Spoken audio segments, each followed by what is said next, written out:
Gravity.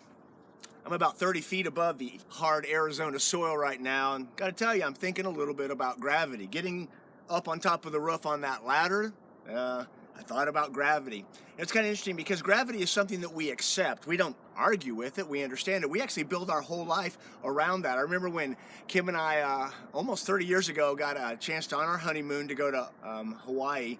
We ended up for about 9 days in Kauai, the Gardens Island. It was great. But for about 3 days, we went to Oahu.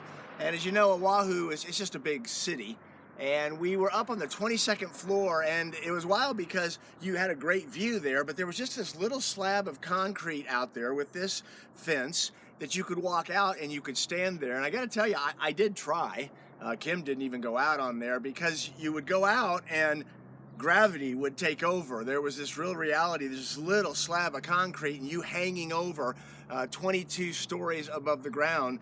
The reality is we didn't argue with that. We just obeyed it because that's how gravity is. If you don't adhere to gravity, you end up getting hurt. I want to compare gravity, if you will, to God's truth. Here in John chapter 18, we see Pilate coming along and he issues this cynical, "What is truth?" to Jesus. What's wild is he thought that Jesus was on trial, or maybe even truth was on trial, but the reality is he was the one that was on trial. You see, what happened is that we know this about Pilate historically. He lived a life that was not based on truth. He didn't follow truth. He didn't pay attention to truth. And so because of that, his life wasn't working out well.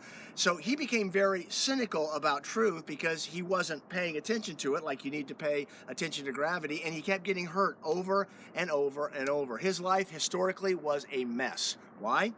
Because he didn't pay attention to God's truth, to God's reality. Just like gravity, you end up getting hurt. Guys, the same thing happens when you and I decide that we're going to defy God's truth. Just like gravity, you end up answering for it, and it ends up hurting when you have to, if you will, pay the piper. Jesus made a statement here in John 18 where he said, "He who is of the truth hears me." Now, what's interesting about that is that Jesus was trying to help them to understand that the verdict of not listening to him was on us.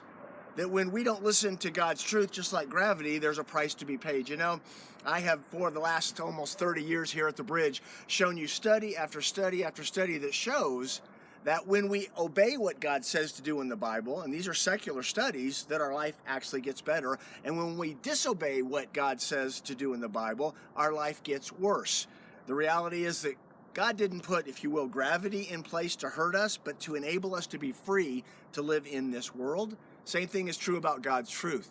The reality is that God enables us to be able to have great success when we pay attention to his truth and make that what we're about. So guys, God's truth is not here to limit us, it's here to free us. Jesus said, "You will know the truth, and the truth will set you free."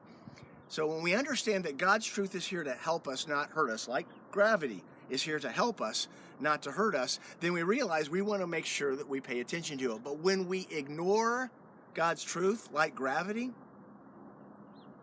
guys, let's not. God's truth enables us to live life in a great way. God's truth is not what's on trial, we are. So let's make sure that we follow God's truth.